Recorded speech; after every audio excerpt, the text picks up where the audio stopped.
Look at him. He's just dickered. Just dickered, boys. Son of a bitch. Yo, yo.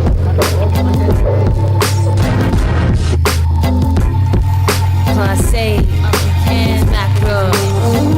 Not connected, not elected to participate. Bouncing down the stems will make your head hurt. Enjoy the takes. Says her who's Hey everybody, welcome back to Take a Ride. This is episode 224. What can I say before we start with the sponsors? I just want to thank everybody who has been tuning in recently.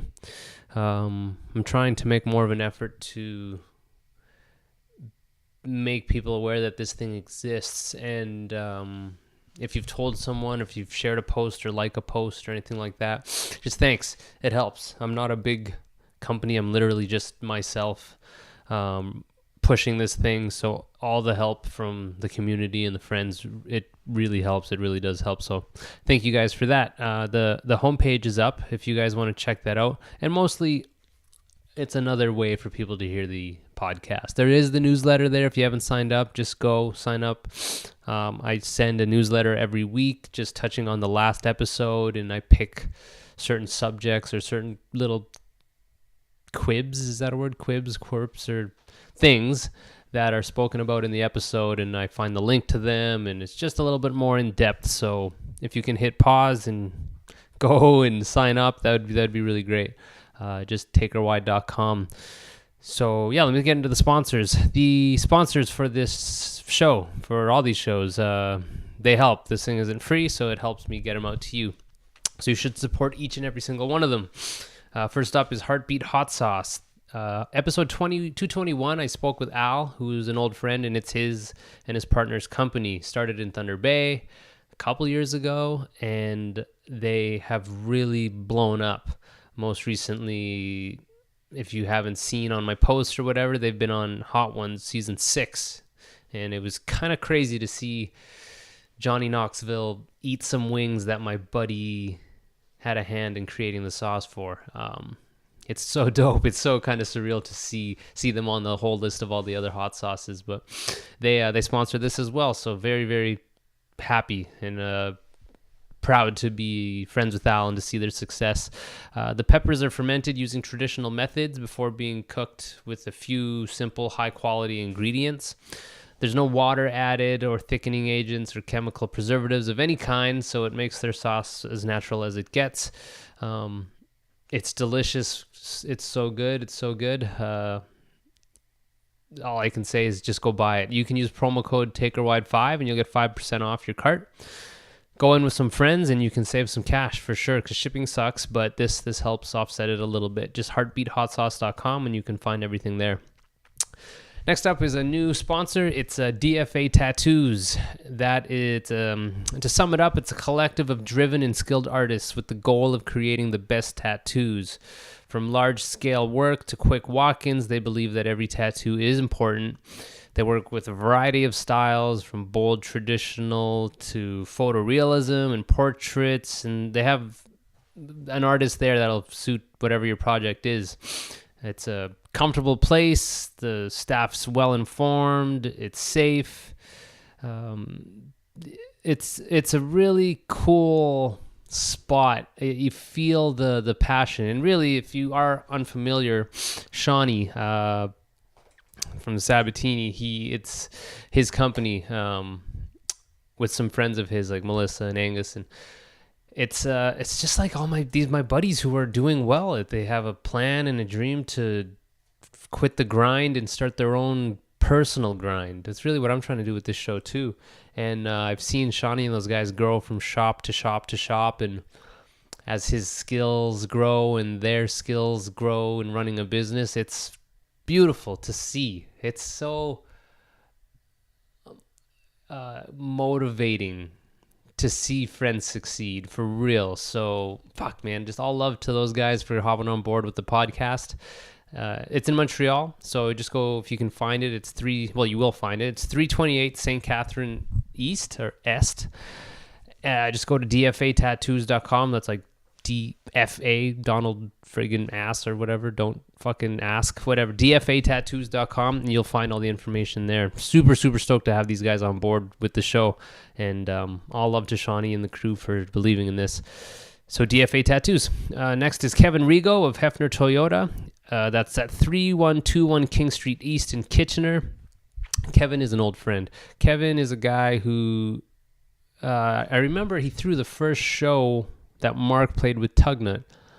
And there's photos of that I should pull up at some point. I've known Kevin forever, and he's always supportive of what I'm doing. He's a car salesman out there, and if you are interested in buying a new vehicle, go there if you're around Cambridge, Kitchener area, and mention the show, and you'll get special pricing on a new vehicle. So save some money that way. Tell Kevin you heard of the show, and just if he's listening, man, love you so much. Thanks for supporting this. Kevin Rigo at Hefner Toyota. Next, we got Dapper Beard Oil. I found this tagline on their page, and I think it's fitting. They're not. It says it.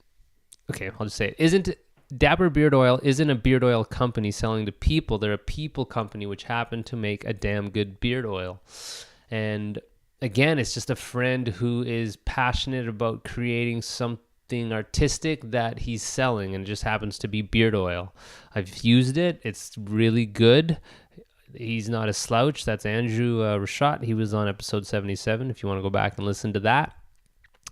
All his stuff is 100% natural ingredients. It's all ethically sourced. It helps hydrate. It repairs your beard. It's antibacterial. It helps reduce beard dandruff. And he's been on, what can I say, GQ. He's been in that. Huffington Post. CBC did a piece on him. Ottawa Citizen. Herd Magazine. He's got the 3 brands, the Gold Tusk, the Black Tusk #2. He's got a scent free. He's doing cool things, and super cool that he's supporting this. So if you haven't checked it out, just go to dapperbeardoil.com and check out the product and the website, and give his Facebook page a like, and buy some beard oil if you have a beard. I feel like a lot of my friends do, and it's really good stuff. And it's also cool to support a friend, right? They're supporting me, so go support them. Use this promo code TAKERWIDE free ship, and you get free shipping, so you're saving money. Just dapperbeardoil.com. And a couple more here. Wellington Brewery provide the beers. They're Canada's oldest independently owned microbrewery. They craft award-winning beers in small batches using fresh, all-natural ingredients. And it's really cool. They take pride in being an active member of the community. They're in Guelph, and they take part in countless events, and they support charitable causes. The most recent that I know of is the 25 cents of each can of Queen of Craft Grisette that they sell gets donated to the Guelph Wellington Women in Crisis Center. So that's really dope of them. So thank you, Wellington, for the beers. Grab a welly. I don't know what the saying is. Try a welly. I think that's what it is. Try a welly. Lastly, Dave, levittphotography.ca. Dave, every single episode he's mentioned because he is the original OG sponsor. He helps me out. He's always helped me out. Great dude, great photographer, shoots music videos, he does websites, he shoots promos, wedding photos. He's a talented photographer here in Cambridge with a vast skill set that works well for bands or just people who have things they want nice photos of.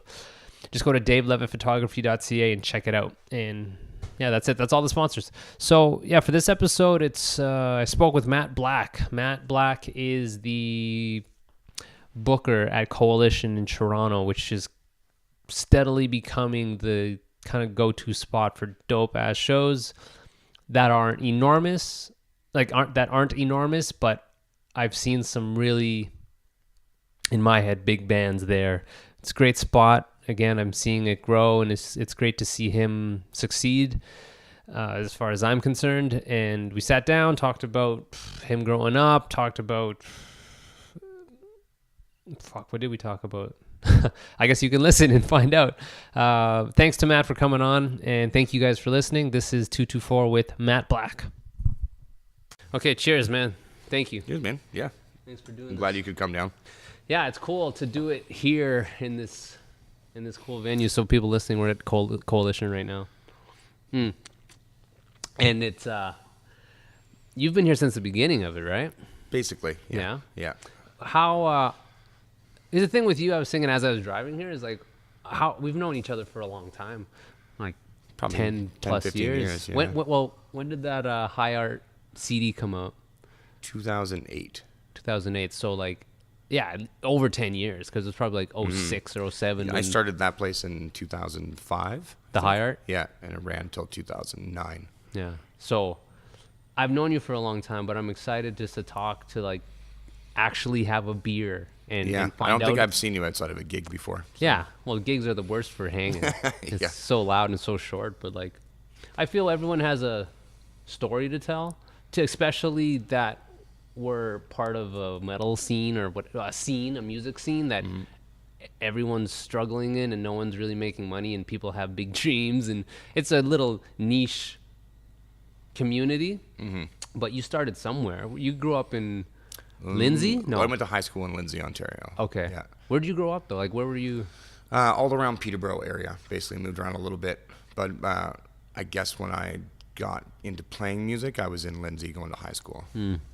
But my parents lived outside of town, so we had a garage that I could jam in and a basement I could jam in. Sweet. So while they never bought me instruments or anything, they gave me a place to jam. So that was pretty cool. Huh. Did they, like, how did you get into it? How did you start playing music? I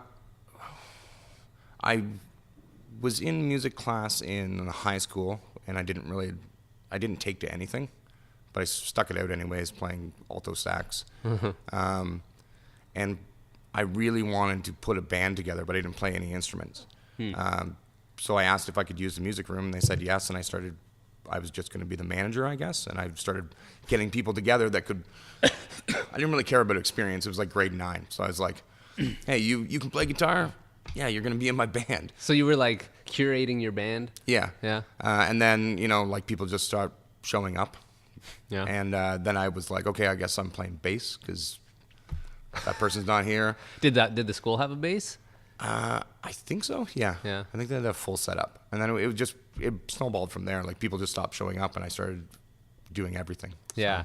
So before that, like, was it, like, were your parents like music fans or No, not really. like because I know when I was in high school you entered grade 9 and it was art class or music class. So both sound cool, but I don't know how it was for you, but that's how, at least for me in high school, that's how I got into music class. Yeah, I started going to music class right out of the gate, but I ended up becoming more of an art student because I was spending so much time drawing in my notebooks in other classes where I was not supposed to be drawing that I ended up just taking art and I guess majoring in that. I don't know if you can major in high school. Major that in high school, yeah. Yeah. Those weird credits. I was basically just an idiot that ran around, did whatever I wanted, and had access to rooms after school and stuff. Were you like a good student, like a good kid? No, I think a lot of teachers passed me, just bumped me up to pass me, but I was terrible at assignments. I never did assignments.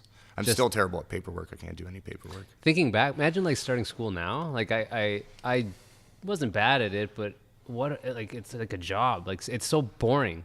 Oh, yeah. Homework like that, especially as a kid when you would rather. They're always talking about going back to college and stuff. I'm like, I couldn't do it, man. I know. Like, I can't imagine going back. I'd probably be terrible. yeah, very hard for me to sit still in any capacity as well. So high school was just, you just took music, but like, were you listening to like punk and stuff like that? My first album I ever got was Motley Crue, Shout at the Devil, and that was, I think I was 7 or 8. How'd you get it? A friend of mine gave it to me. An older friend gave it to me as a Christmas gift or birthday gift or something. Cool older friend. Yeah. How old were you? Sorry, like. What's that? How old were you? I was probably 7 or 8. 7 or 8. Yeah, That's pretty young. I would say Shout at the Devil had probably just come out, so whatever year that was. Did it just blow your mind or what? Oh yeah, it was the best thing ever. Was it cassette? But I guess? at that time, like he was the son of the woman that would babysit me after school, and at that time he was really into heavy metal. Huh. Like he lived on 4 corners, and he had a big ghetto blaster that he would just walk around the 4 corners with. And we were listening to like Twisted Sister, Motley Crue, and Rat, and all that stuff. Like, because you're older than me, and there's a lot of moments I missed out on. Like, you were a kid, and this is somewhat of a new release, right? That cassette. Mm-hmm. So, and that's when they're kind of blowing up. So you were there right when it was starting to kind of blow up. Like, I can't imagine. When it was hitting rural areas. Like, True. I would assume it was. That's a good point. In the city, it was already big and had a fan base and stuff. But You have to be pretty big to hit those small towns. yeah, I think so. Yeah. So was it like you were a kid and it was just the artwork, or just you had never heard something that aggressive? Because when I think of it, it doesn't sound heavy to me now. But when you were a kid, was it like rocking? It's Like aggressive. So when I was growing up, previous to that, I had a record player in my bedroom, one of those great old ones with the round tops, fold back and stuff. Oh, okay. Wow. And they would drop. I could set up 7 inches, and they would just drop 7 inches, and that's how I would go to sleep. And I had all my mom's 7 inches, which were like Bill Haley and the Comets, and Reggie Valens, and stuff like that. Some of my sister's stuff would be just like Stones and shit. And I would just lie in bed imagining rocking out, I guess. I don't know. It's hard to picture it now. Yeah. But I have very vivid memories of just always wanting to be like a performer or something like that. So it really kind of sunk its teeth, because that's like we're having this conversation now because it meant something to you at some point in your life to not like to pursue it, and in a way we could talk about like how it's maybe detrimental because like this whole lifestyle isn't really conducive to security or financial security, or a lot of there's a lot of downfalls to it, a lot of upsides to it. But yeah, I love the talking to people about like when it first like got. I think it was always there. I just always wanted to do that, and I'm well suited to the lifestyle. Like I don't have a lot of monetary expectations. Like I don't want a big house anywhere. Was that a byproduct of your parents or like bands? Because like for me, I saw these bands that were like, I don't give a fuck, and you know what I'm saying? Like some parents might deck you out in like nice things and put importance on like material things, but yeah, I don't think my parents really had that. I mean, there's a lot of camping trips and stuff like that. like pretty grounded people, eh? Yeah, I think so. So when you started playing and showing an interest in it, what was their reaction? They just wanted me to do well in school. They were like, please, if you put in as much into science as you are putting into playing that stupid guitar, then you would be an A student. But I'm very singularly focused. So whatever I'm into, I'm only into that. So you were like music and skateboarding like took over my entire life from my teen years and into my 20s. Yeah. Did you finish high school? Like, did you? Yeah. Was it a good grade that you finished with? Or? No. Just pass, kind of. Just pass, kind of. But in the final year, they gave me like, I don't know, I think there was like 3 color pages in the yearbook, and 2 of them were all just my artwork. Oh. So, I mean, I think that they liked me. Huh. I was just not an A student by any means. I always wonder about those A student people in high school, where they're at now. Yeah. Like what they're doing. Probably well. That would be the only reason I would go to a high school reunion, just to see where that fucking idiot is doing now. I just had a, Block Parent from Cambridge, like a punk band. Oh, yeah. Jacob, yeah.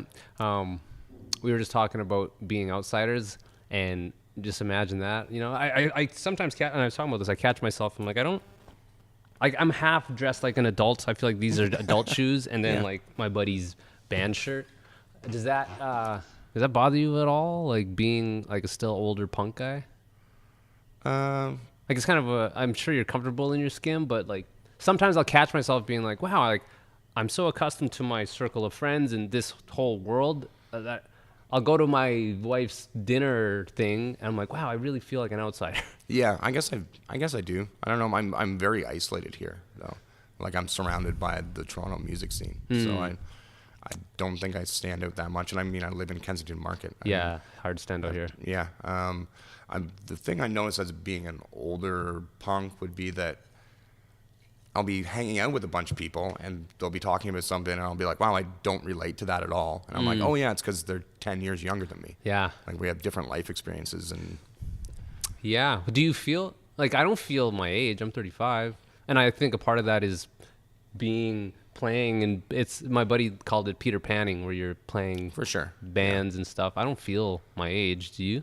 Not really. No, I'm 42, and yeah, I don't feel any different than I did 10 or 15 years ago. Same. Well, I physically more gray hair, I guess. Yeah, that's it. I like the idea of getting grays though. Yeah. As long as my hair's not falling out, then I'm fine.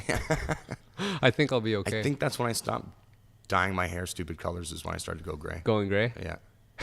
You're like an older punk where you're dyeing your hair, but just to cover the grays, like a natural color. You're a kid, like it's all colorful, and you're an adult, and it's like I definitely had some stupid hairdos. Man, I bleached my hair once. Oh. With these big black eyebrows and this fucking like that yellow hair. Oh, I was gonna say it was probably yellow. It was not. terrible. Yeah.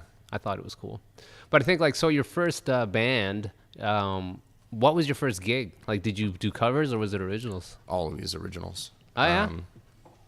The first time I ever played in front of people, I think, was a church talent show in my little town. Same. Yeah. Yeah. What'd you play? Do you remember? We played like one or two songs. I played guitar, a friend of mine played drums, and then another friend ill-advisedly sang backup, I guess. It was really bad. I'm pretty sure everyone hated it. But Is there photos from that or anything? No, I'm really bad with photos. There's not a lot. Second big gig I played in front of. We just recorded like a couple songs on a boombox, and one of the older OAC kids in school got a copy of the tape, and they started passing it around, and then they invited us to play the school talent show. Or Oh something shit! Like that. So there was like a buzz of you guys in Yeah, high I guess school. so. That was my Passing first cassettes taste of people like, oh, we really like what you're doing. What was it kinda. called? What was the band called?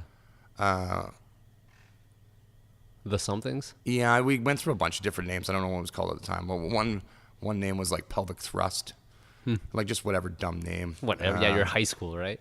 Yeah, we had a bunch of names, but Did you ever like play parties in high school? Like I there was a couple that I played, and I felt like I was in a movie. I was like, I'm the band at the party. You Yeah. know? Did you ever do those? I don't think we played it.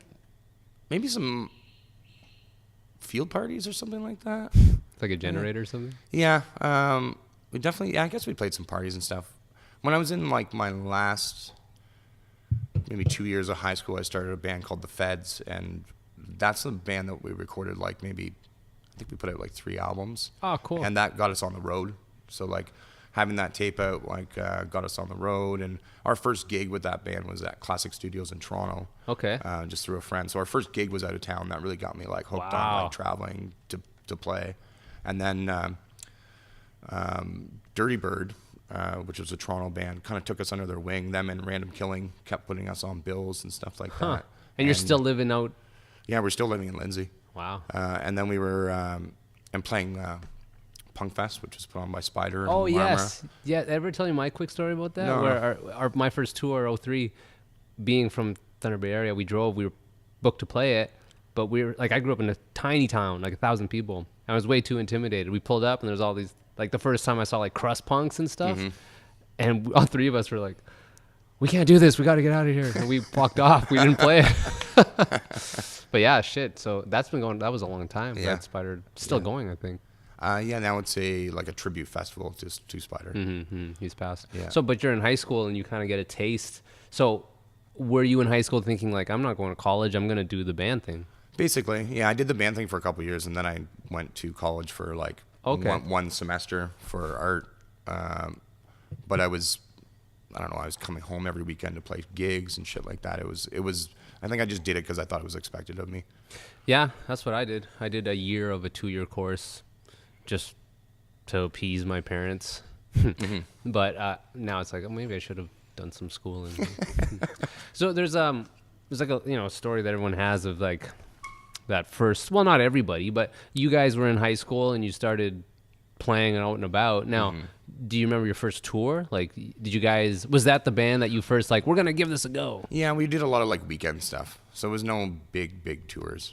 I didn't start like touring across Canada until I would have like around the time I met you was like when I was in N program and we were playing. Okay. And that's when we started touring a lot. So was that the Feds 2N program or? The Feds, and then a couple years off of listening to death metal and not doing anything. Like they're kind of like lost years. The punk scene lost bits. I hated the punk scene at the time. Why? And, I don't know. It was the tail end of that whole like Epitaph, Fat Wreck stuff. The music was really watered down. I didn't have internet, so I wasn't getting new bands. The bands that were touring around sucked. And then I just got into a lot more metal because of that. I wanted stuff that was heavier and more abrasive. So what were you listening to? Like when you think back to those times where you between bands, like, Because I have such a different think, taste man. of metal. Like I new metal was my first thing, and I branched off of that. But like tons of bands, you know, like Obituary or Carcass, like bands I know who they I like are. Obituary a lot. But I've never really, you know, sunk my teeth into them. Yeah, Obituary we're listening to a lot. I don't know. There was a lot of bands that like we were listening to, and that's why I kind of broke off from those people because it just left they were depressing. Yeah. But like we were traveling down to see, we Exhumed and stuff like that, listening to bands like that, anything that kind of floated our boat and came around, and then a lot of like kind of like spacier stuff like Amorphous and then the big metal bands at the time would like Dysphere and At the Gates and like Soilwork and Killswitch Engage and Is that a Tragedy tat you have or no? no, that's a Watership Down. Oh, okay. So you were like a punk guy, new metal guy. But I always liked my punk peppered with metal anyways. That's kind of your roots though, right? Like punk stuff. Yeah. So you had that time off, and then you do End Program. Is that when you toured with DOA? Because I was watching an interview from some Facebook Live with thing. DOA. We toured with Not Dayglow. Dayglow Abortions Yeah, sorry. a couple times. End Program did? End Program did. Was that just befriending them, or like how? Because to me, they're like a big Canadian band. So how do you end up touring with them? Just we were always playing shows with them anyways, I guess. And then like it just came up that like they wanted to fly out here, and we had a van. Sweet. So it was Yeah, just those guys were great to tour with. A lot of fun. yeah. Yeah. What's it like touring with those guys?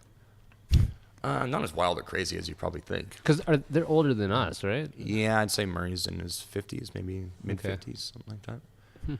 Mostly Canada. Yeah, it was all just Ontario and Quebec with those Okay. guys. Although I played gigs with them out west and stuff too.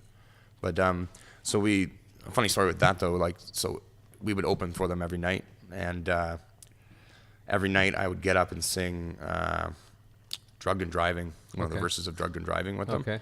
And at the end of the verse every night, I would stage dive off into the crowd, and probably like 7 or 8 shows in a row, no one caught me. I hit the floor fuck. every night. Fuck, it was killing me, man. But I refused to stop. And then finally we were playing Ottawa, and everyone caught me and put me back on. And I was like, I'm not doing it again. I'm not fucking with a good thing. Yeah. End on that. Yeah. Touring with those guys, was that like, how pro was it with them? Because I've learned more and more the levels of it. Like I feel like most of us are, I'm the guy who gets paid at the end of the night. There's no tour manager, stuff like that. With Yeah. those guys, was it like another level, or like at the time was No, it their same? bass player Willie does most of the band management. I think he still does. They're just hitting the road with a huge tour with Brugeria. Oh shit! And I think that, and then they're going to Europe too. I think that tour is like 2 months long or something like that. Oh my god!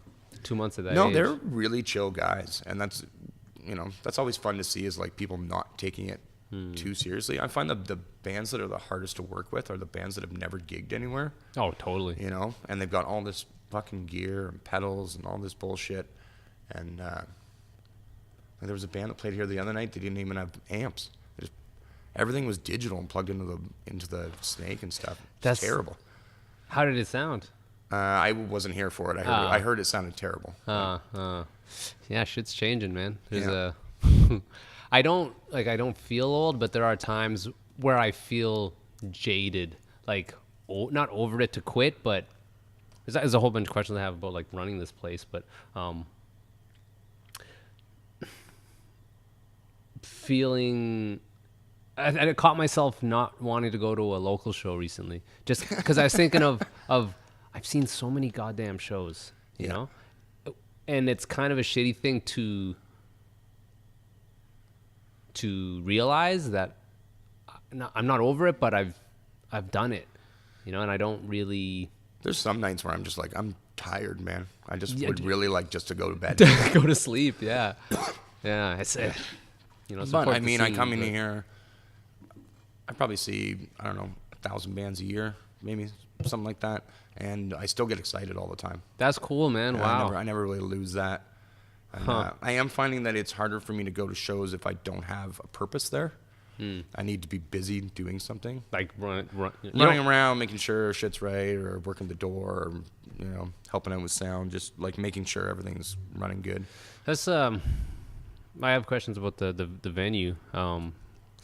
But do you well, I want to kind of I'm terrible. I write questions, I never fucking go to them because we just talk. But I'm just trying to go through the timeline. So your End Program's touring. I meet you at Siesta. But was End Program the band that you went like the hardest with? Did you ever go? Probably. Yeah. That was the band. Yeah, we were the most dedicated to get on the road and stay on the road. What was it? What were your aspirations with that band? What were your goals? I don't know. Not grow up, I guess. I don't just keep going. So it was just record and paid kind of like paid vacations too. Like I really like seeing the world from a band standpoint. Word, yeah. And I find it costs a lot less. You're at least getting some of your gas covered, and it took years before we could kind of break even and sometimes make a little bit of money. But most of the time, it was like just keeping costs down. Yeah. For traveling. Would you? What would you say? Like, did you ever have a moment where you're like, "This is futile. We're never gonna pay our bills this way," or were you ever in it for that? Because I had a moment like that where I realized like, "Oh shit, this is really hard to." Yeah, for sure. I mean, part of this place is a product of that. Of like, I'm not going to be able to pay bills and possibly not be able to do this forever. I need to figure out something within my wheelhouse that I can actually do. And, Did you realize that with End Program while you were like kind of in the shit? Yeah, kind of. But it took years to kind of like really fully bloom in my head. Like I would, you know, you're thinking it and you're like, oh shit, you know, like you're touring with a bigger band and they've all got jobs, you know, and I'm trying really hard not to have a job. Yeah, that's a scary moment where you realize like, oh shit, at least like my heroes are struggling or people I look up to that I thought were doing well. Yeah, you know.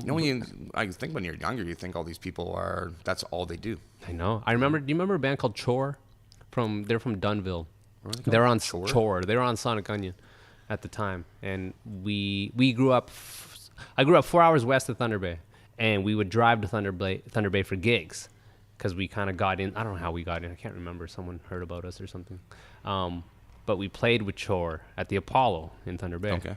And they were on Much Music. They had a booking agent, because I know their booking agent got a hold of me. Mm-hmm. In my head, I'm like, big office, big time. Guy's in a suit. He's the booking agent. They're on Much Music. Where's their tour bus?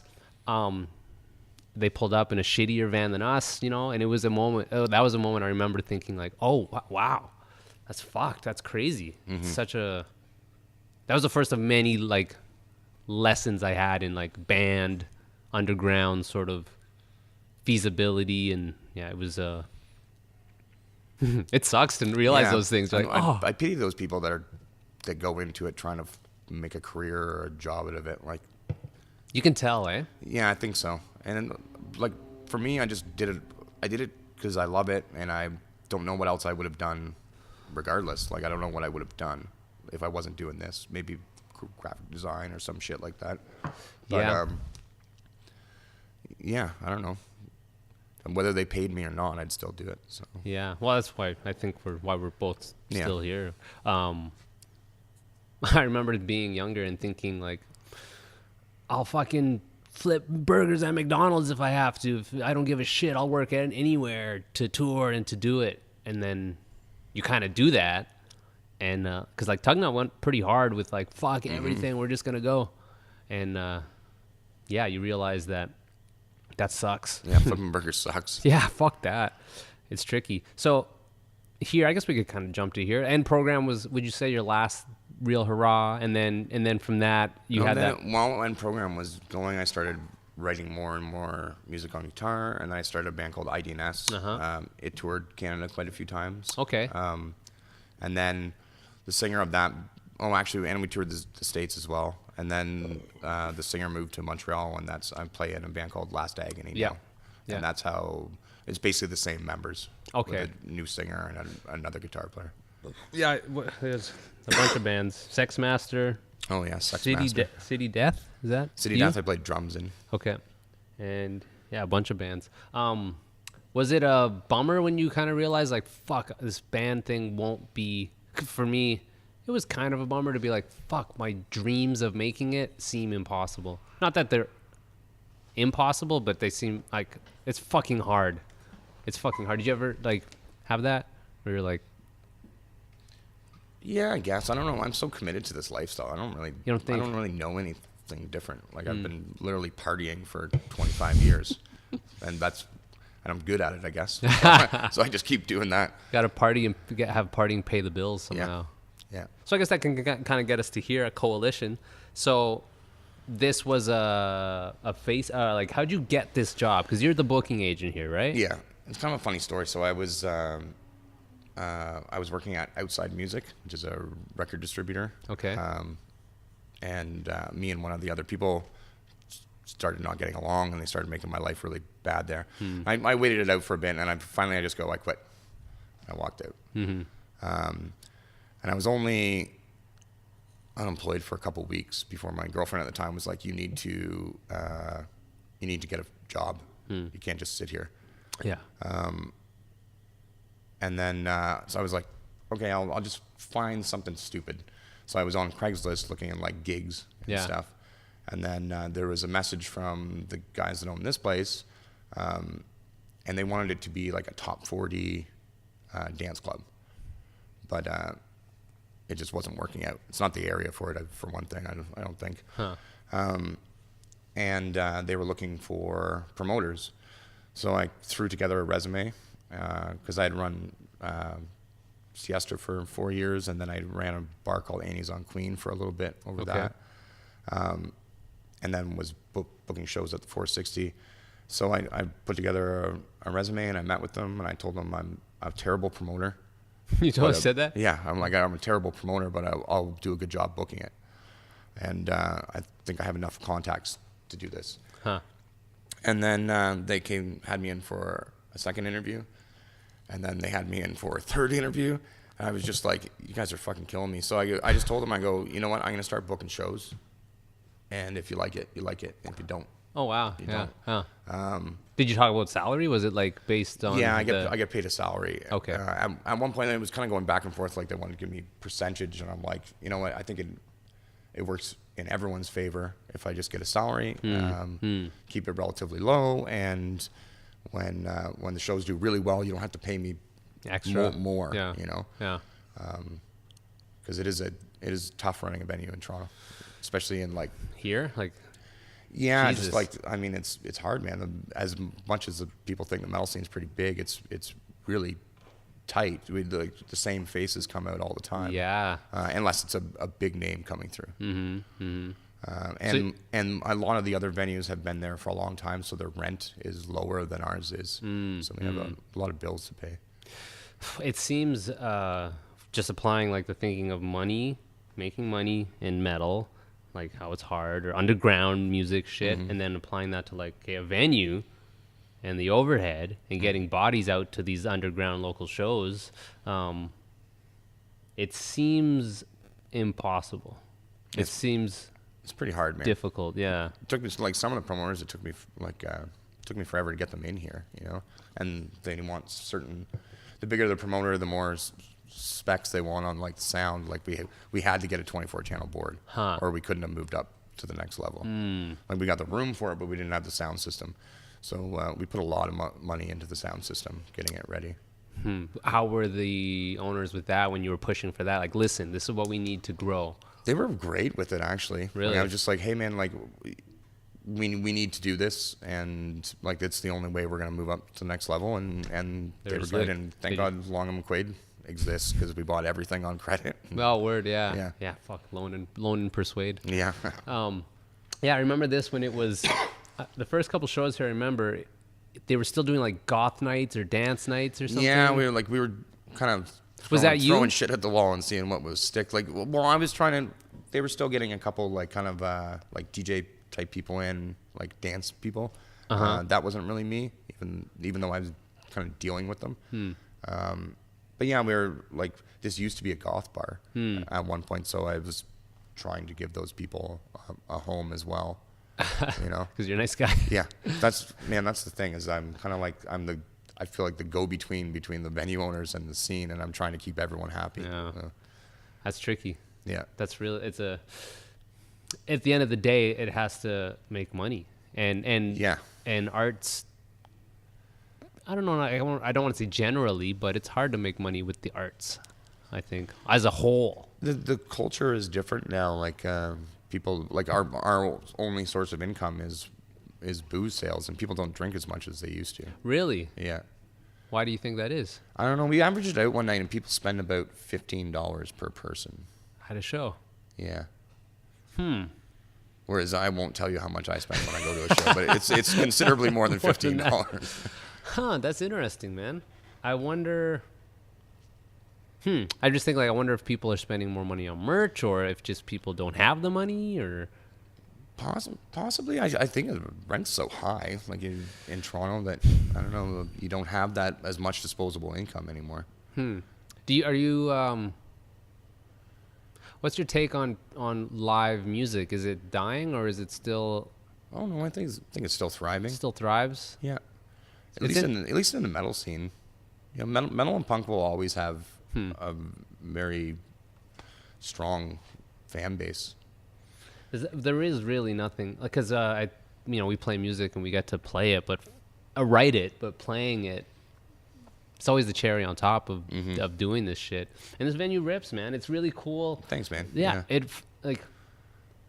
Because the 460, was that what it was called? The little rinky-dink place was cool, but at the same time, not cool. Mona that owned the place, I used to be like, please, let's just go up to Longman Quaid. We'll buy a couple microphones. That's all we need is a couple microphones. Like, you have these karaoke mics that are just Terrible. shitty. I remember playing there with BP Guan and being here, and the cabs being like 2 feet in front of my cymbals. Yeah. Like this stage, like everything about this, the space for the gear, big stage, good sound system.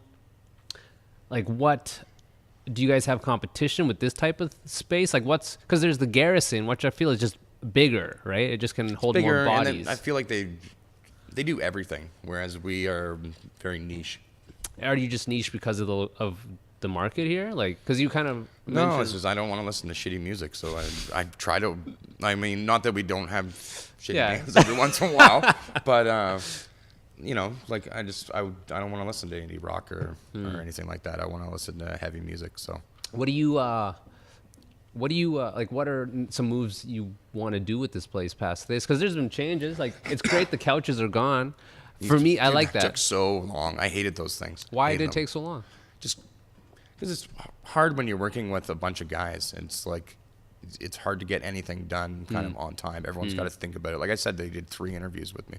Like it's hard to get anything kind of moving forward. In their defense, like they will almost always make the right decision. It just takes a while to do it. Yeah, it's the changes, the sound's better, the layout's better. Like, the merch used to be here. Yeah, that would have always kind of bottleneck Yeah. there for merch. That was one of the owner's ideas. He was like, what if we put it over there and move the pinball over here? And I was like, that's a great idea. And I did it the next day, just start moving shit. How does it work with booking here? Like, are you, like, kind of, how are you selective with who gets to book here? Because, like, I'll book a show. Like, I booked the Grubert show here, but it's because I know you, right? Yeah. But how does it work? So there's some promoters that we work with all the time, like Max. He'll have 3 or 4 shows here a month, and I will kind of give carte blanche to those people because they're bringing in the most shows. I also give them the most shit when things aren't great. So I mean, it's a trade-off. And then people that I know will contact me, and then sometimes I just take a chance. There'll be just something, the way someone talks to me, or maybe I really like their band, and I try to give like new kids a chance to like do something. So, like, let's say a young kid from here with their band, I want to book a show, let me book it, and you're just kind of like, all right, like, you're the promoter now, like, don't just fuck me over. Yeah, and I've been fucked over repeatedly. I'm sure. Yeah. Repeatedly. Repeatedly. Twice a week. Yeah. Huh. So it's just you have tried and tested promoters, people you know, and then every now and then you'll decide to lose money on some little rinky-dink show. Well, it's like I said, the 460's gone.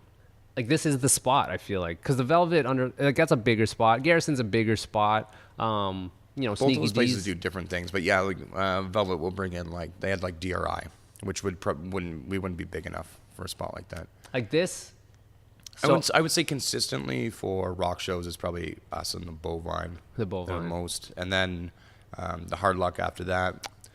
But they only open when it's a show. Yeah, what do you guys here? 4 days a week? No, 4 days a week. We do Thursday to Sunday every week, regardless of what's going on, and then we'll do a Monday, Tuesday, Wednesday if there's a tour coming through. Yeah, I think when I saw Magruder Grind in Yautja here, I felt like that is perfect for a spot like this. Like you'll get bodies in, but it's not like they're not such huge bands that you can't have them. I get because there's literally a cap. We've had a lot of sold out nights here though. Like we'll sell the bar out for sure. Oh, for sure. Is that like when you book something, do you kind of know that it'll sell out? Yeah, you kind of gather. Like, now, how do you kind of get dibs on those shows versus these other spaces that could have them? Sometimes I'll know something's coming through. I spend a lot of time just scrolling on Facebook, seeing what's happening. So I'll know something's coming through, and then I'll know probably who the promoter is going to be, and then I'll reach out to them before it's announced or booked anywhere. And then, yeah, I guess, but I mean, at this point, people know that this is the place for abrasive sounds, so they're going to probably come here for it.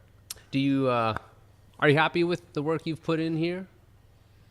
Like, do you feel... I think so. I feel accomplished. Yeah? Like, you can look back and be like, I fucking did this, you know? Someone else might have fucked this up. Yeah, Because I feel like it's grown. I think anyone could have done this. I don't know. Like, I don't know. Definitely don't think I'm special. I think anyone could have done it. But I just happened to answer the ad at the right time. I don't know. The skills that you accumulate as a underground metal punk guy are hard to apply to normal jobs, but they're skills. They're real skills, you know? So my old neighbor, I was talking about this with someone last night. My old neighbor went to school for, I think, entertainment management. She's going to college for it. And I said to her, I go, do they teach you how to stand around and talk shit for an hour? I go, because that's the most vital skill. Yeah, and just being able to bullshit with people for an hour and, talk to people. Yeah. So I think a lot of these kids will get out of school and then it will take years to build up that skill. I it's kind of I don't know what the right metaphor would be, but maybe cutting your teeth on the road, like being a punk guy and relationships you make, and it applies to this type of shit because you care. I think that's the biggest thing is you care about the scene. You're still a part of it For sure, yeah. and that I feel here shows in moves and upgrades and just even if I didn't know you. The way you kind of carry yourself is like a calm, but not. I just feel like I can feel it. Yeah. I can feel like I don't lose my head very often. I'm usually pretty level-headed. Yeah. Is that just who you are? I think that's just who I am. Yeah. Yeah. All the partying just wore out that Yeah. the wordies. The serotonin levels are so low. What else do I have here? Do you have shows here that are Do you have some big lessons from doing this here that you're like, ooh, never again? Be it a type of show or trying to appease too many people? Because there's learning curves for every job, right? Yeah, I don't know. Or has it been pretty smooth? We're always fighting to pay the bills. Like this place is not no one's walking away rich. Staff's getting paid and the rent's getting paid. And at the end of the day, there's not a ton left over. And I think everyone has a great time when we provide a good service.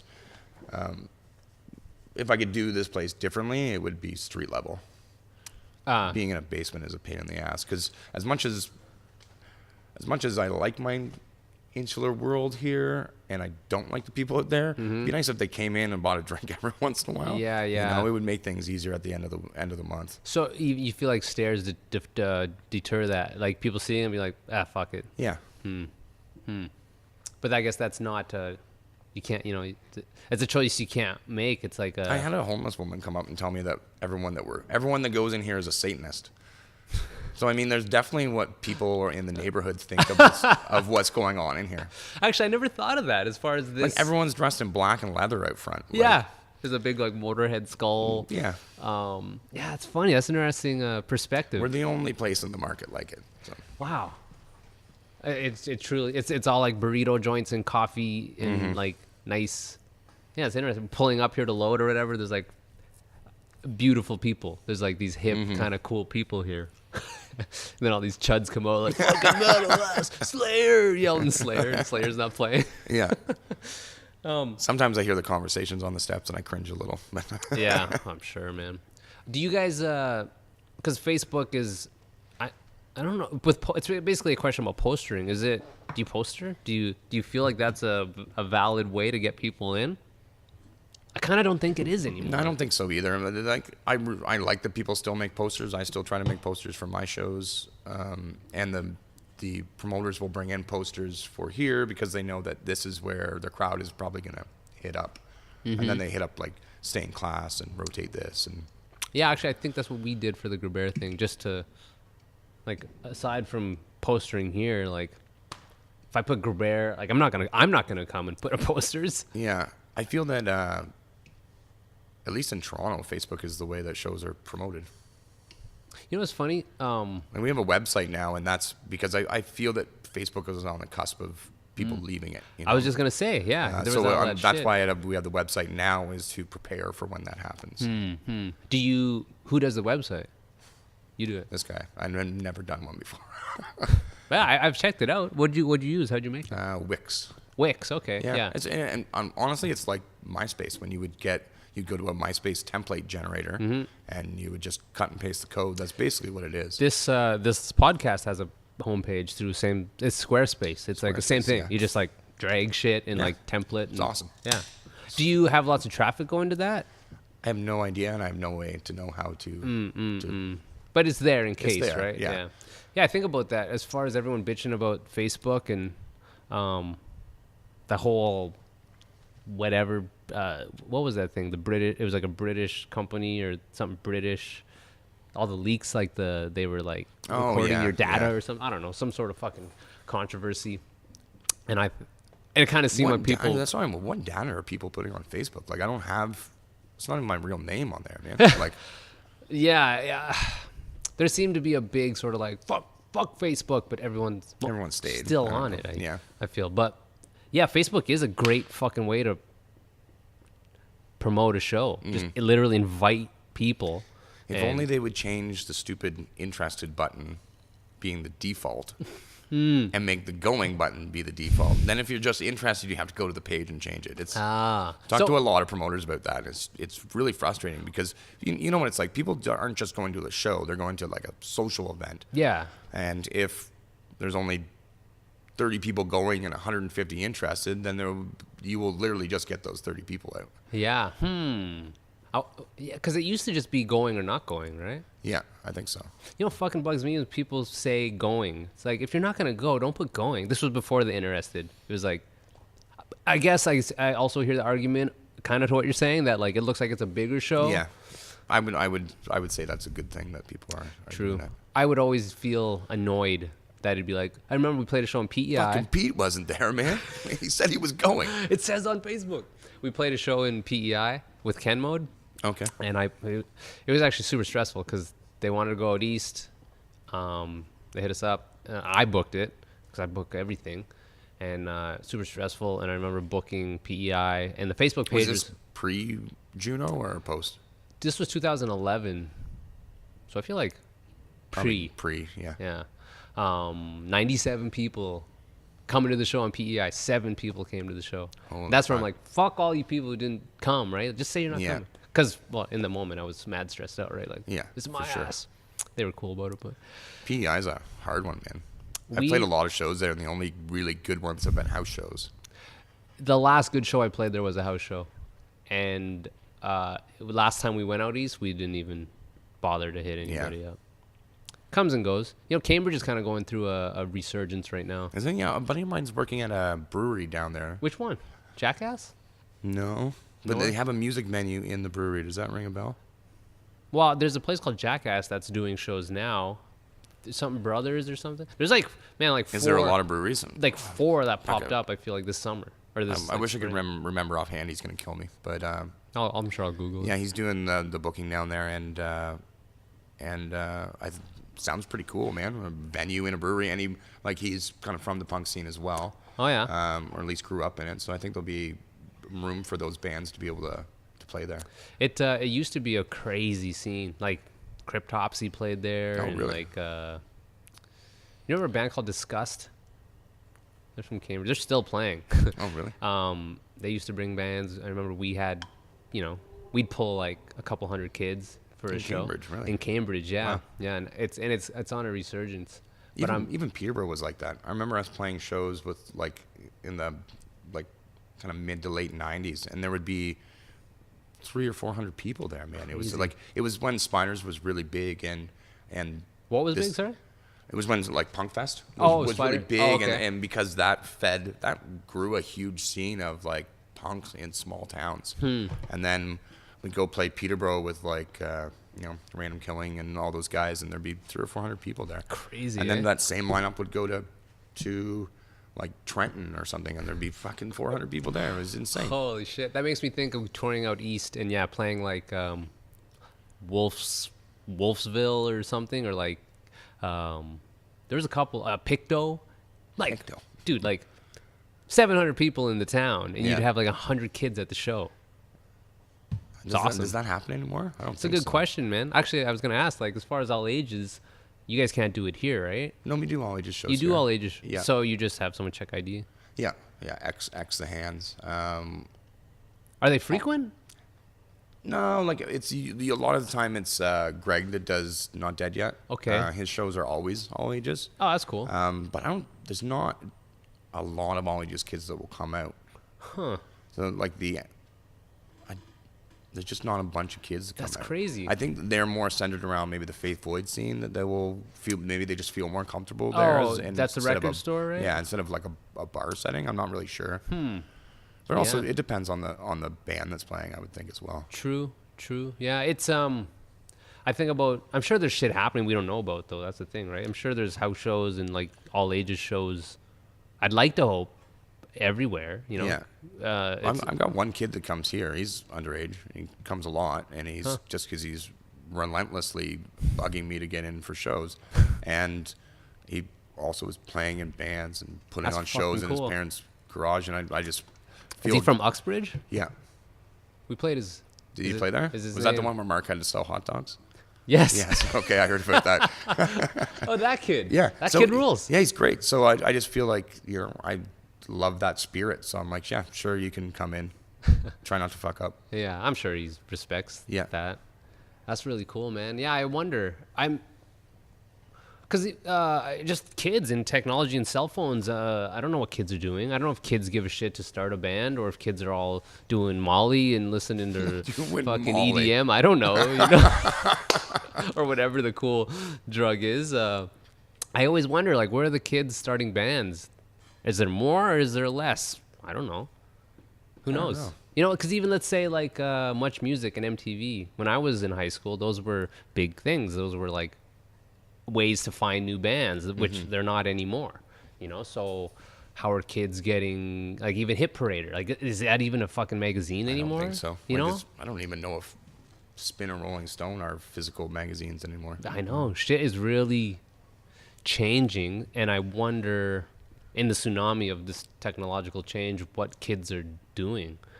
But a kid like that from Uxbridge, house show, fucking selling hot dogs, but just stoked on it. Yeah. He fucking paid us Yeah. well, and he cares. Yeah, that He's shit's just a kid. awesome, man. The guy's in 3 different bands. I really respect that. Yeah, me too, man. Well, we were those kids, right? Yeah, for At sure. some point. Do you remember any moment as a kid where, be it a music video or something, that made you think oh shit, I can do that too? Where a door was open, oh, this is feasible. I think punk rock's a good way to show that you don't have to be this fucking Stevie Vai sort of player to be in a band. Oh, for sure. I don't know if there was any videos that. I don't remember any videos. We didn't have cable in my house, so I would watch much music when I went to friends' houses. And that was kind of your door into seeing new bands? Yeah, and I didn't really care about what the band was. I just really liked watching music videos. It was like something fun to do, whether I hated the band or not. Yeah.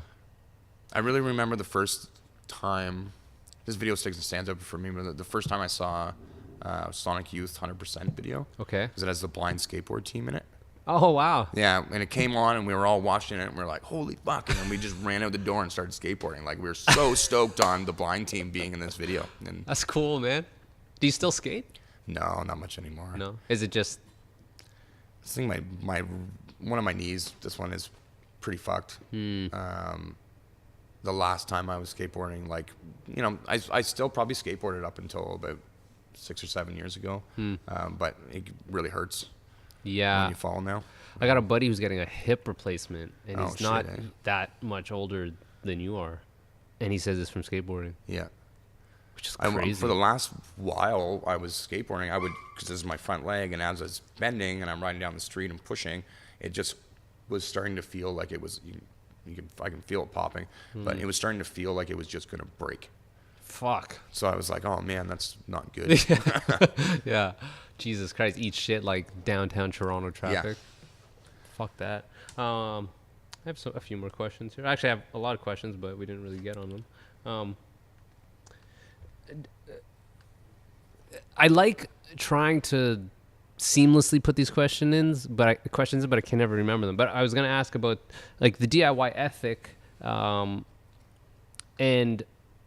internet and Bandcamp and GarageBand has made it really easy to make a band, put your shit online, book tours. But I wonder if it's too easy for kids to do it. It's a great thing that they can all do it, and it's like DIY, do it yourself. But I don't know, man. Like, it even ties into like, well, actually, I might be really reaching here, but even gear sharing. Like, I feel like being in a band is a privilege, and you work hard at it. And with technology, it's definitely great that kids can do it. But I wonder, like, man, is the quality suffering because everyone can do it? I don't know. Do you think like technology has negatively affected it or positively on a whole? It's hard to tell, man. It's calmed down. So remember when MySpace was really big, and you would pull up to a gig in your fucking minivan, and there would be 2 brand new full-size vans with trailers and high-end gear attached to them. Oh, yeah. And they were like 16-year-old kids, and Yeah. it sucked. Yeah. So I'm glad that ended, because that was terrible. Like, that's disheartening to like be a 30-year-old man playing on fucking worn out gear. Yeah, And I hear seeing you. that stuff. But those people aren't around anymore. I don't even think they probably exist in the scene for the most part. Like the true people will always stick around and be there. So no matter what, like, When I was a teenager playing in bands, I was in one of like 3 teenage bands in our entire town. Like, there wasn't, not everyone was doing it. Yeah, I think you had to really want to do it. Like, the first couple years of touring, we toured in a fucking Turismo hatchback. Yeah, with gear on our laps. yeah. Well, that's the kind of, I feel like the same mentality I came from, where it's like if you wanted to play and you wanted to do it, like, bring your own gear, get your ass there.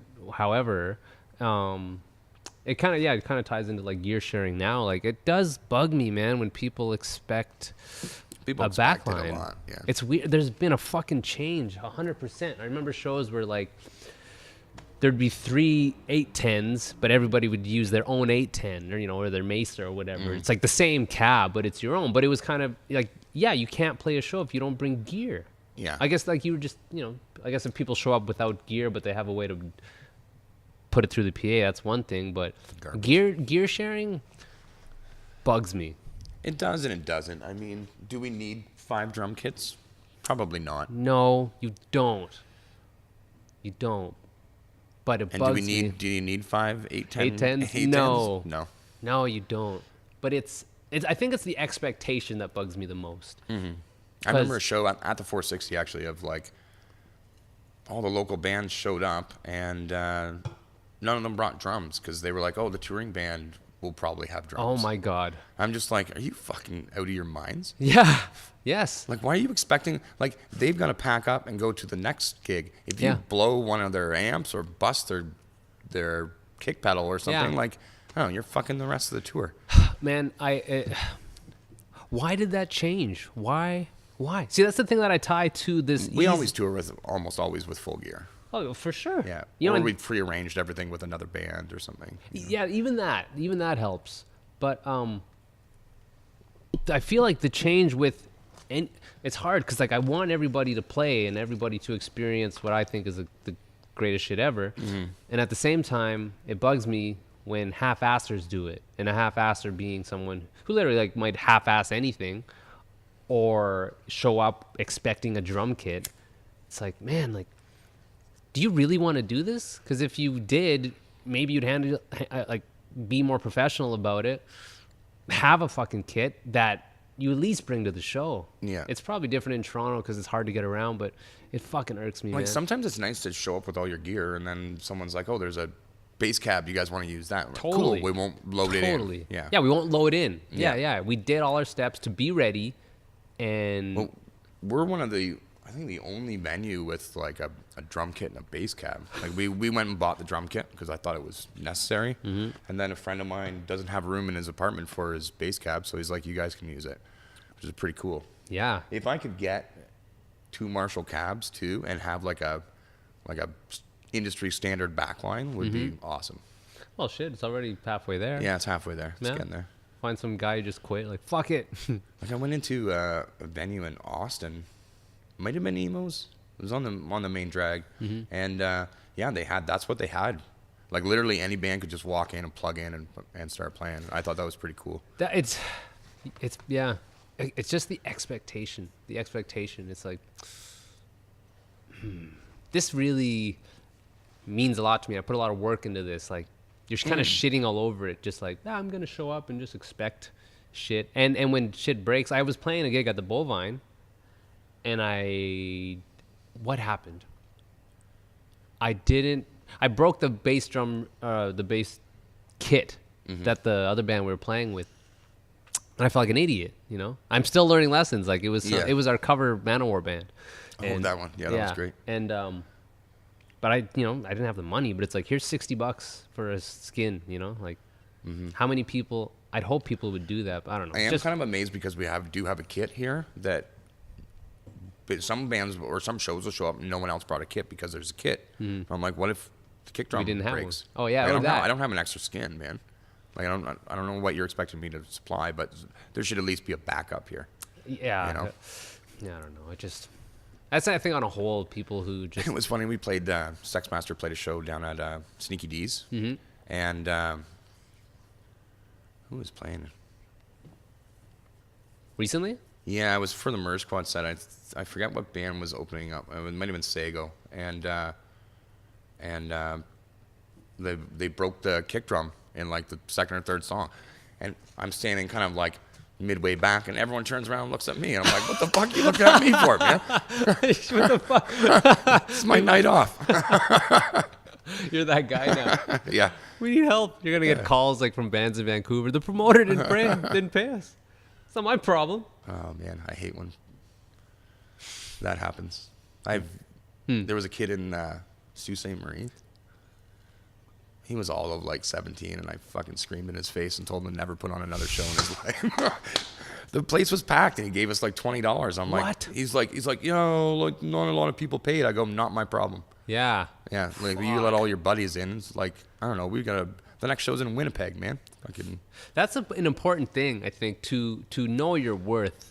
And even just, I don't care if the kid was ignorant or not, but it's still like, listen, like I'm not looking for him to pay our way to Winnipeg, but just give us $100 and get us a tank of gas or something. Like, there's a lot of, do you feel, I was gonna say, there's a lot of, that's why I like you, right? There's like a lot of just real people who are genuine and doing it for the right reasons, but there's a lot of shitty bands who are in for the wrong reason, idiots who like, I'm a promoter. It's like, don't fuck me over, man. Like, I care a little bit. But do you working on the back end of the music industry? Has it tainted your like love for music doing this shit? No, I don't think so. Yeah, I still love getting up on stage and acting like a fool.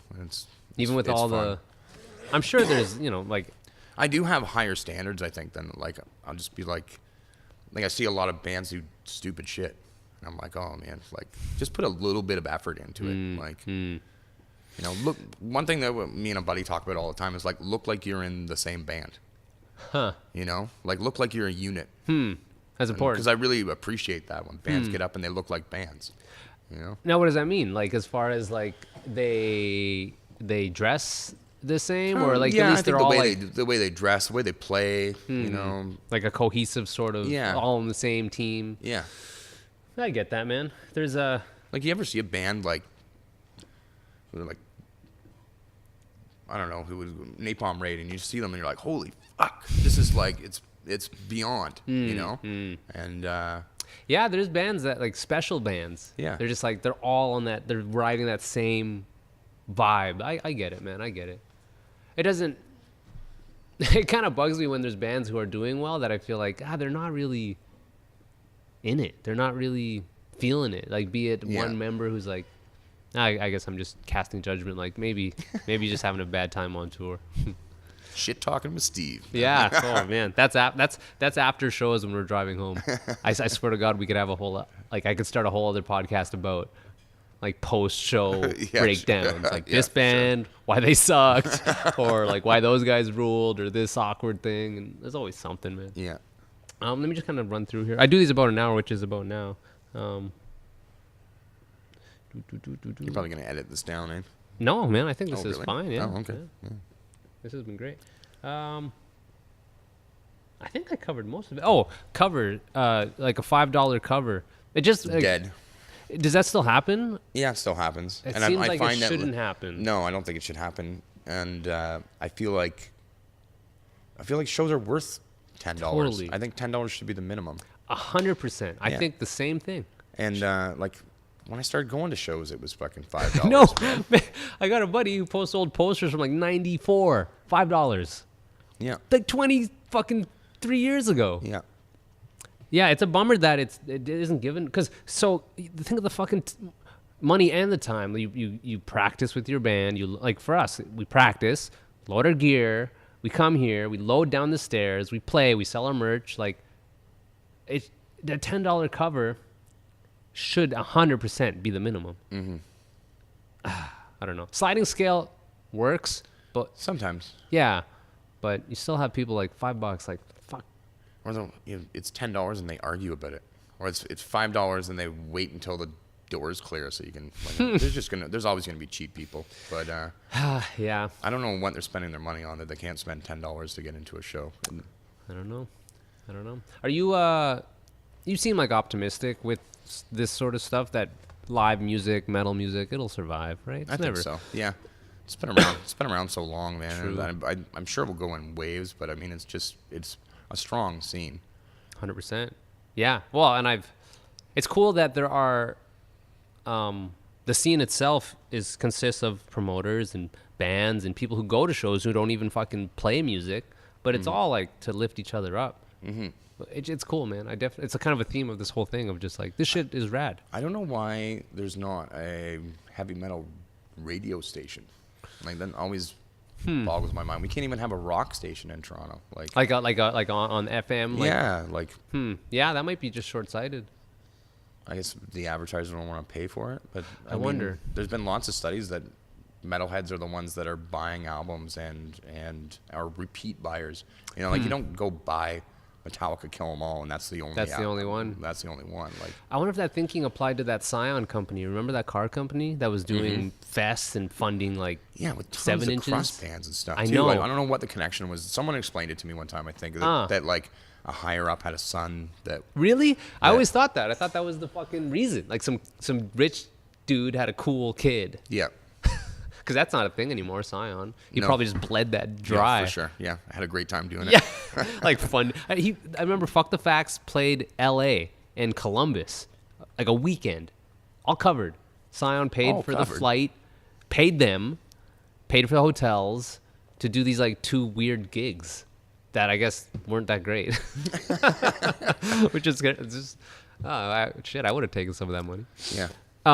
So yeah, I do these about it. I think I covered everything, man. I just kind of wanted to pick your brain on the scene and why this shit's important to you, and that's kind of it. I do the Hibzine. Did you ever see the Hibzine, or Mark used to be called Hibs? Yeah.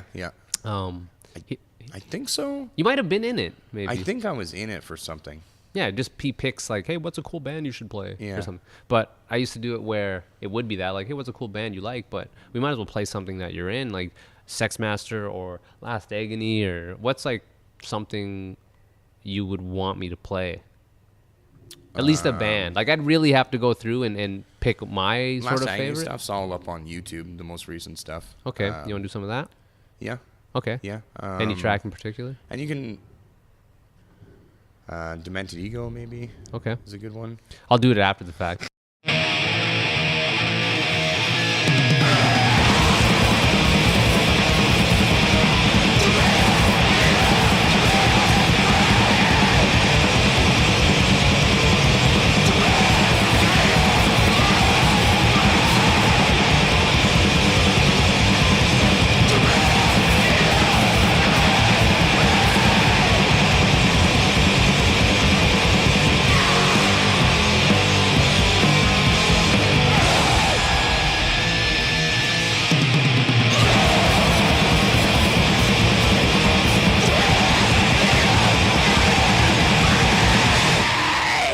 And then anything you want off of Sex Master. Sex Master's is a fun band. Yeah, shit. I didn't really even touch on that. That's like a two-piece. Two-piece. Your guitar, Yeah. but there's like kind of like mystique to it. Yeah, well, so I just keep putting limitations on it. So the one thing is that we got drunk and decided to write a black metal album, and in one night, and it's relatively unlistenable. And then a friend of ours was putting on a grindcore show and was like, "Can you guys play?" I was like, I guess we're just gonna write these songs right before we play. So that's the first limitation is we need to write new songs every time we play. Wow, And we okay. never play the same songs twice. And then he wrote us not long after that and was like, "Hey, do you guys mind playing last? Because I think a lot of people are coming to see you." I'm like, "Sure." Huh. We only headline shows now, That's part. so we only play last. And then we try to get guest musicians to join us every time. Oh, We've cool. only done one show where people haven't joined us on stage. Like just anybody, or you pick? Well, we try to pick and get them to come in and jam a song with us one word. time. So we've had Laura from Voller play violin, Ben Durham from Fuckbud, Marty from Sago, Huh. a bunch of people like Rosa from Maldita. Okay. Yeah, a bunch of people do guest shit with us. Huh. And it goes really well, man. And we only sing about destroying posers. Like it's ridiculous. Yeah. But when someone told me they're like it's cool because it's funny, but the songs aren't jokey. Yeah. Like, the songs are very serious and heavy. Did you see that review of you guys? The YouTube review. Yeah. Yeah, it was great. Like a big. I don't know who that guy is. It's Mark. He hangs out here all the time. Yeah. It was like I just loved thinking of because he called you guys like legends. I'm like, Matt's kind of a legend. It was a cool review. Yeah, that's. I think we want to be legends right out of the gate. Like, just be a legendary band. Why would you not want to be a legendary band? Sounds stupid. That's kind of the fun at this point, to accumulate all the skills to do the band thing and just do it really for fun. Yeah. You know? Like that was Manowar. That was that muscle band. It was like, we can play. That was pretty fun. Let's just fucking do it. And then we played like an actual gig. That's actually something we should learn from. Like we should have our limits. Like only do shows with just us or something. Well, so the 2018 limitation is we will only play shows that we're asked to play, and you can't put us on the poster or tell anyone we're playing. So we're just like career suicide. We're just like, oh fuck, fuck it. This will be the. But band. I mean, it's a small scene. It gets out. Our next plan is we're gonna go into a studio and record one song, but not for physical release. We're just gonna make an old school music video for it. Wow, sick. Film it all like just VHS style. So the plan is to have me and Struan aviators on. We'll be walking down the street, and then we'll just keep cutting in different people from the scene, kind of either walking with us or playing an instrument with us or something like that, and just trying to incorporate everyone that's played with us so far. And, That's cool. It's fun, man. It is literally Peter Panning doing this shit. It's so silly. Yeah, it is. Silly ideas. Like, we're grown ass people. But you spend enough time in a band, you just start coming up with these absolutely insane concepts for bands, and then Sex Master just kind of like Sex Master, even the name. The name's ridiculous. Oh, and like we did limited edition T-shirts, so we only sold them at one show, and that was it. And they said Sex Master, Drugs, and Rock and Roll on the back. They sold out before we hit the stage, man. It was awesome.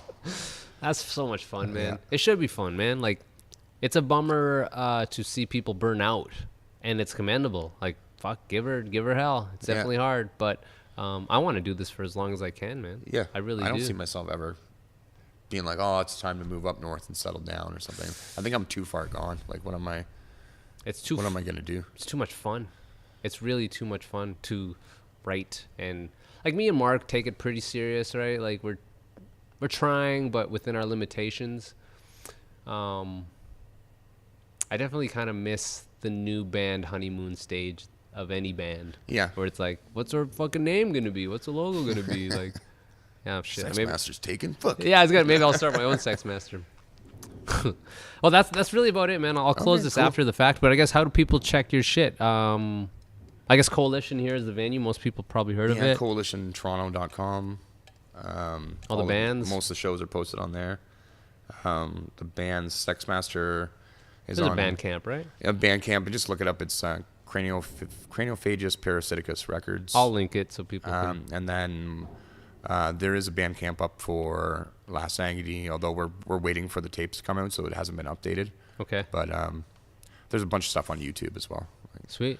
And I guess, you can also check out IDNS. There's still stuff there. Yeah. And Program. There's lots of 7-inches. Should anyone want a IDNS 7-inch, come get them. Do you still have those CDs, the high art CDs? Yeah, I've got lots of those too. Yeah, I guess people, we didn't touch on this, but I got a copy. I forgot that we were even a part of it. Matt did a compilation from his old venue, the high art, right? That was, high art for the light. And looking back, it's just like, whoa, these bands.